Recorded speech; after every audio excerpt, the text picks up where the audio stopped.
Good morning all of you. आपके अपने YouTube channel geography junction पे मैं श्याम देवड़ा आपका स्वागत करता हूँ। आज अपन बात करेंगे मुख्य रूप से एक ऐसे टॉपिक जो आपको दिशा से संबंधित है। वहाँ पे आपको उत्तरी गोलार्ध और दक्षिणी गोलार्ध में उसकी दिशा पूछी जाती है। यानी अपन बात करने वाले हैं चक्रवात के बारे में। यानी चक्रवात की जो दिशा है हमेशा आपको उत्तरी गोलार्ध और दक्षिणी गोलार्ध में दिशा पूछी जाती है। तो सबसे पहले अपन बात करते हैं चक्रवात। चक्रवात किसे कहते हैं? यानी हवाओं का वह केंद्र बिंदु जहां पर बीच वाले क्षेत्र में हवाएं बिल्कुल आपकी लो प्रेशर रहेगी, यानी वहां पे निम्न दाब रहेगा। जहां पे ताप, आपको पता है कि भाई आपने सुना होगा कि ताप और जो दाब है हमेशा विपरीत होता है। ताप और दाब का संबंध क्या होता है? हमेशा विपरीत। जहां पर तापमान ज़्यादा होगा तो वहां पर प्रेशर क्या हो जाएगा? अधिक हो जाएगा। तापमान अधिक है तो दाब क्या हो जाएगा? कम हो जाएगा। और ताप कम है तो दाब अधिक हो जाएगा। तो यहाँ पर आपको देखना है कि जो पवनें हैं वो किस दिशा में चल रही है, किस प्रकार से चल रही है। तो देखो यहाँ पर केंद्र बिंदु में, चक्रवात के जो केंद्र बिंदु होता है वहाँ पर लो प्रेशर है, निम्न दाब है। और ये जो भी परिधि वाला क्षेत्र है यहाँ पर क्या है? हाई प्रेशर है, उच्च दाब है। तो आपको ये ध्यान रखना है कि चक्रवात किसे कहते हैं। यानी जब हवाएं परिधि से केंद्र की ओर गोल गोल आकार में घूमती हो, या अपन कह सकते हैं परिधि से केंद्र की ओर हवाओं का रुख हो, उसे अपन चक्रवात कहते हैं। और परिधि पर हमेशा चक्रवात पर उच्च दाब रहेगा और केंद्र बिंदु में हमेशा निम्न दाब रहेगा, लो प्रेशर का बिंदु रहेगा यहाँ पर केंद्र में। तो ये हो गया आपका चक्रवात किसे कहते हैं। फिर अपन बात करेंगे चक्रवात मुख्य रूप से दो प्रकार के होते हैं। एक होता है उष्णकटिबंधीय चक्रवात, एक होता है शीतोष्ण कटिबंधीय चक्रवात। यानी जो गर्म प्रदेशों में आने वाले चक्रवात, जैसे 10 से लेकर 35 तक आने वाले चक्रवात को अपन क्या कहते हैं? उष्णकटिबंधीय चक्रवात कहते हैं, जो कर्क और मकर रेखा के मध्य बिंदु आते हैं लगभग। और तीसरी बात शीतोष्ण कटिबंधीय चक्रवात, जो अपन बात करेंगे शीतोष्ण कटिबंधीय चक्रवात जिनका मध्य अक्षांशों में, या अपन कह सकते हैं 35 से लेकर 65 जो अक्षांश है वहां पर आने वाले चक्रवात को अपन शीतोष्ण कटिबंधीय चक्रवात कहते हैं। अब अपन बात करते हैं पहले चक्रवात को उत्तरी गोलार्ध में क्या स्थिति है, उनकी दिशा की, और दक्षिणी गोलार्ध में क्या स्थिति है। तो देखो ये वाला जो चित्र है ऊपर वाला, ये आपका उत्तरी गोलार्ध है। उत्तरी गोलार्ध में दिशा, तो उत्तरी गोलार्ध में जो चक्रवात की जो दिशा होगी उसको आपको ध्यान रखना। उत्तरी गोलार्ध में देखो ये जो है ना, ये जो यहाँ से शुरू हो रही है हवा, तो ये इस प्रकार से होकर इस ऐसे घूमती है। देखो ये वाली हवा, यहाँ पे मैं बिंदु लगा देता हूँ यहाँ पे, तो देखो ये वाली इस प्रकार से हवाएं घूमती है। यानी उत्तरी गोलार्ध में चक्रवात की जो दिशा होती है वो घड़ी के विपरीत दिशा में होती है। किस प्रकार की दिशा होगी? घड़ी की सुई के विपरीत, घड़ी की सुई के विपरीत होगी। यानी चक्रवात की दिशा क्या होगी? घड़ी के सुई के विपरीत होगी। और इसी को अपन ज्योग्राफिकल भाषा में क्या कहते हैं? वामावर्त। वामावर्त, घड़ी की सुई की दिशा में क्या हो, चाहे वामावर्त को, इसी को अपन क्या कहते हैं? Anti clockwise. Anti clockwise.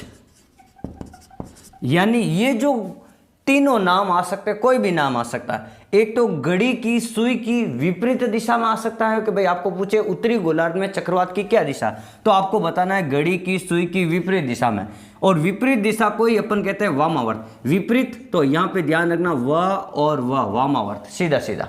फिर आपको ध्यान रखना एंटी क्लॉकवाइज। और ये देखो ये वाला चित्र है, यहाँ से कोई हवा चल रही है मान लो इस प्रकार से, तो देखो ये इस प्रकार से गोल गोल घूम रही है विपरीत दिशा में, ये घड़ी की विपरीत दिशा में। अब अपन बात करते हैं दक्षिणी गोलार्ध में घड़ी की। अब देखो दक्षिणी गोलार्ध में जो इसकी जो दिशा होगी ना वो उत्तरी गोलार्ध के विपरीत होगी। यानी यहाँ पर घड़ी की सुई की दिशा में, घड़ी की सुई की दिशा में इसकी दिशा होगी। और इसी को अपन कहते हैं ज्योग्राफिकल भाषा में दक्षिणावर्त। इसे क्या कहते हैं? दक्षिणावर्त। और इसे कहते हैं क्लॉकवाइज।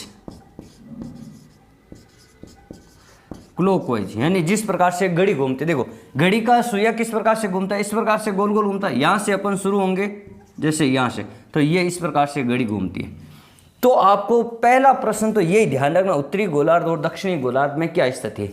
तो उत्तरी गोलार्ध में चक्रवात ये घड़ी की सुई की विपरीत दिशा में घूमता है, इसे ही वामावर्त कहते हैं, इसे इंग्लिश में अपन एंटी क्लॉकवाइज कहते हैं। और दक्षिणी गोलार्ध में यही घड़ी की सुई की दिशा में घूमेगा और इसे दक्षिणावर्त कहते हैं और इसे क्लॉकवाइज कहते हैं। तो ये दो चीजें आपको यहाँ चक्रवात की परिभाषा, चक्रवात के मुख्य रूप से प्रकार दो होते हैं, उष्णकटिबंधीय चक्रवात और शीतोष्ण कटिबंधीय चक्रवात।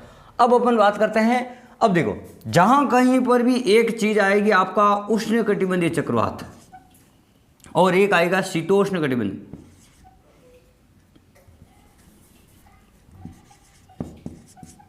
उष्ण कटिबंधीय चक्रवात और एक आएगा शीतोष्ण।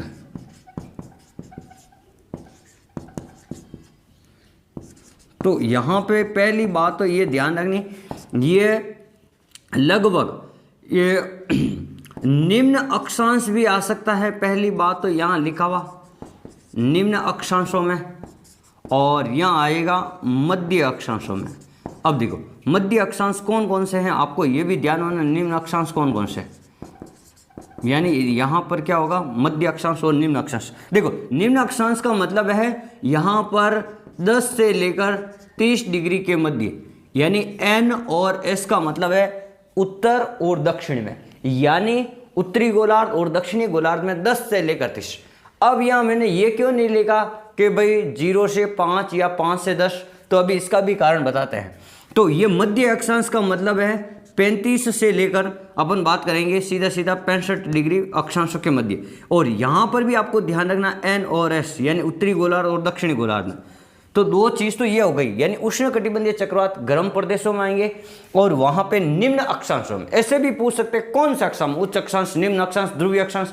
तो आपको ध्यान रखना है उष्ण कटिबंधीय चक्रवात निम्न अक्षांशों में। निम्न अक्षांश का मतलब है 5 से कहीं आपको 5 से 10 मिल जाएगा या कहीं 10 से मिल जाएगा सीधा।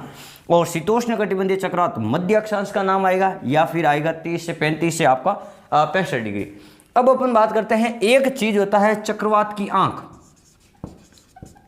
एक होता है चक्रवात की आंख और एक होता है वाताग्र, एक होता है वाताग्र। देखो ये दोनों चीज, ये भी आपको शब्दावली पूछी जाती है कि वाताग्र क्या होता है। देखो जो ये आपके शीतोष्ण कटिबंधीय चक्रवात है, तो शीतोष्ण कटिबंधीय चक्रवात देखो यहाँ मैंने आपको पहले ही बताया था कि जब भी अपन दिशा की बात करेंगे यहाँ, तो वहां पे आपको क्या करना है, व्यापारिक पवन, पश्चिम पवन, ध्रुवीय पवनों के बारे में ध्यान होना चाहिए।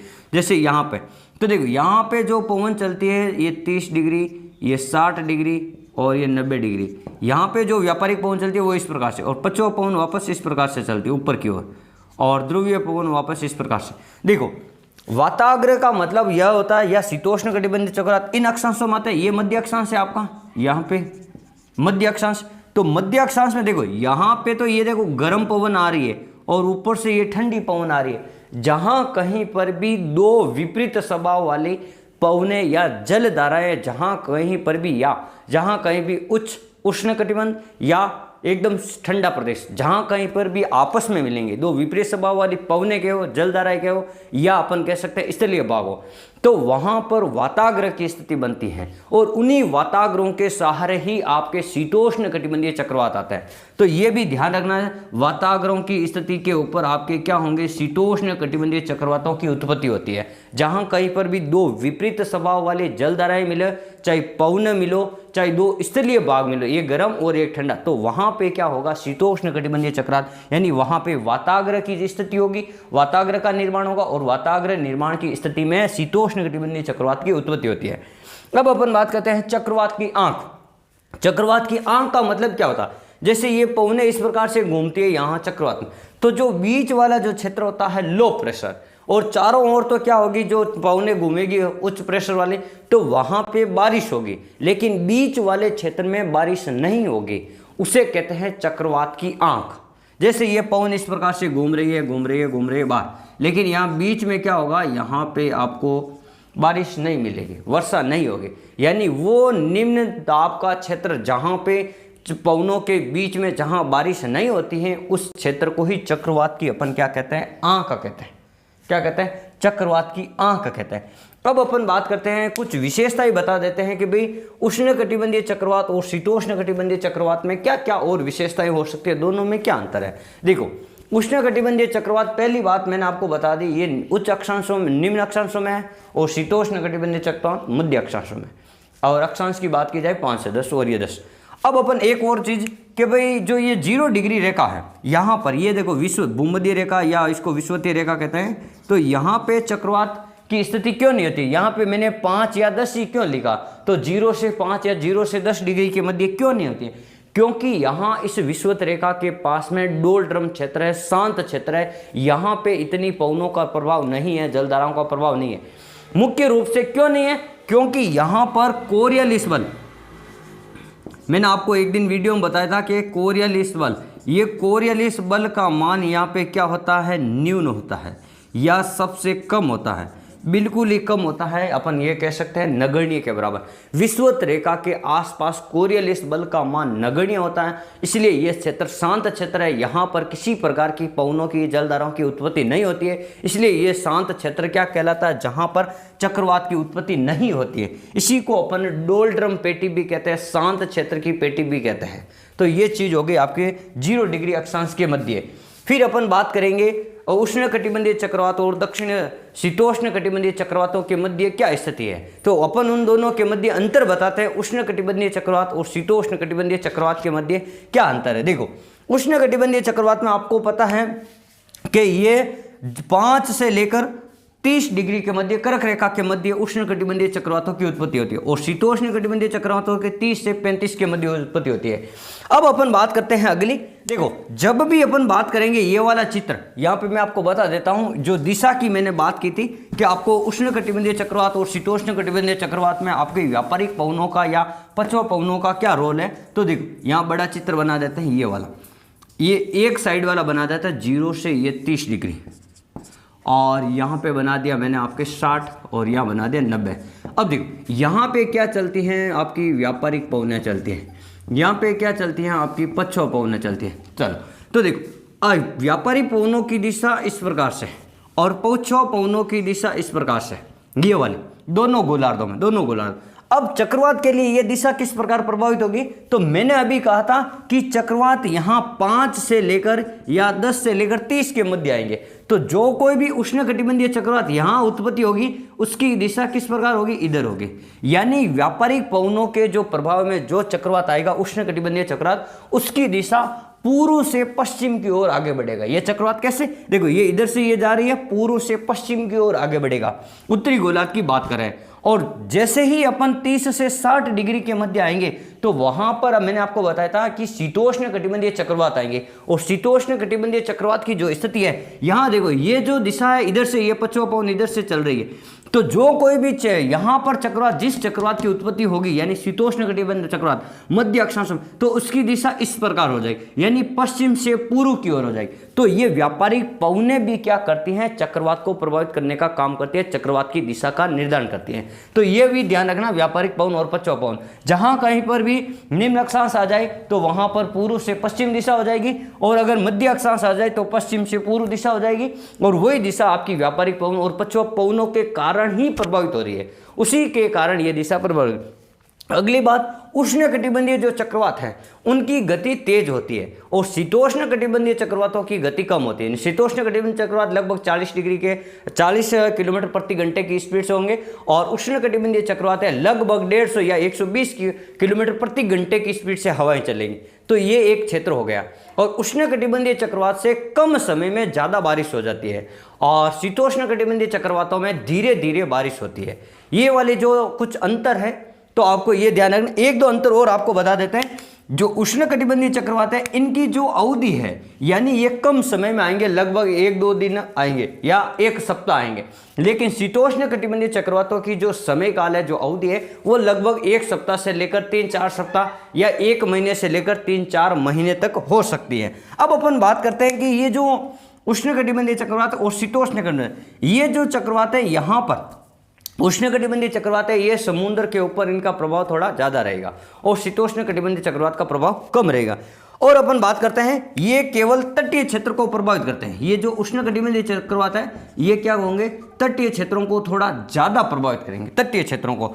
और ये तटीय क्षेत्र के साथ साथ शीतोष्ण कटिबंध जो लंबे चलेंगे, इसलिए तट पे उत्पत्ति होने के बाद में ये आंतरिक भाग में यानी स्थलीय भाग के ऊपर भी ये जाते रहेंगे धीरे धीरे। तो ये तो तटीय क्षेत्रों पे ज्यादा प्रभाव दिखाएंगे और समाप्त हो जाएंगे, अंदर आएंगे तब तक स्थलीय भाग, लेकिन ये तट के साथ साथ आंतरिक भागों पर भी ज्यादा की ओर जाने लगेंगे, आगे की ओर। ये देखो अगली बात, अब ये जो उष्णकटिबंधीय चक्रवात है ये महाद्वीपों के पूर्वी भाग को प्रभावित करते हैं। जैसे कैसे प्रभावित करते हैं, देखो इधर यहां पे जैसे मान लो यहां मैंने एक कोई महाद्वीप बना दिया, जैसे देखो ये कोई उत्तरी अमेरिका महाद्वीप है, मान लो ये इस प्रकार से तो देखो ये व्यापारिक पवन इसको प्रभावित करेगी, इसको, यानी महाद्वीपों के पूर्वी भाग को प्रभावित करने का काम कौन करता है, ये वाला व्यापारिक पवनों का उष्णकटिबंधीय चक्रवात। और जैसे ही यहाँ पे मान लो अफ्रीका महाद्वीप आ गया और ये देखो पश्चिमी पवन इधर से आएगी, तो ये महाद्वीप के पश्चिमी तट को प्रभावित करने का काम करता है। यानी जो कोई महाद्वीप व्यापारिक पवनों के प्रभाव के क्षेत्र में है तो वहां पर उस महाद्वीप का पूरी भाग प्रभावित रहेगा, और जो महाद्वीप व्यापारिक पश्चिमी पवनों के प्रभाव में है, उनकी दिशा में है 30 से 60 के मध्य, तो उनका जो पश्चिमी भाग है वो ज्यादा प्रभावित रहेगा। तो आज हमने पढ़ा चक्रवात क्या है, चक्रवात के कितने प्रकार है, चक्रवात के उत्तरी गोलार्ध और दक्षिणी गोलार्ध में क्या स्थिति है, और चक्रवात मुख्य रूप से चक्रवात उष्ण शीतोष्ण चक्रवात और उष्ण चक्रवात में क्या क्या मुख्य अंतर क्या क्या है, इनके बारे में आज हमने इस वीडियो में जाना। तो आप हमारे चैनल को लाइक शेयर और सब्सक्राइब जरूर करें, और आप हमारे मोटिवेशन को बनाए रखने के लिए आप इसके ऊपर कमेंट जरूर करें। धन्यवाद। वंदे मातरम। आप अपनी पढ़ाई को निरंतर जारी रखें और हंसते रहे, मुस्कुराते रहे।